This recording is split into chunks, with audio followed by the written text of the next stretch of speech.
Alo, Alex, să faci față! Unde vreți să mă mai dau? Unde te aici? Ține-mă bine, gogoasă! Dar nu mai am loc, dă-ți-mi bine! N-am vrut să mă duc!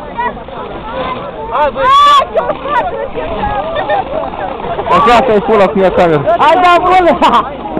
Ei! Ești prost eu ăla!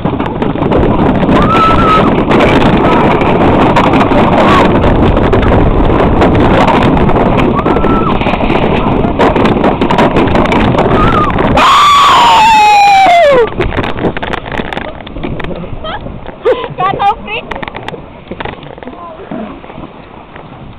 Era magnifico! Felicitări lui Crețu pentru un driving spectaculos. Și eu am plecat. Vă pup pe data viitoare. Ia chiar. E rândul tău.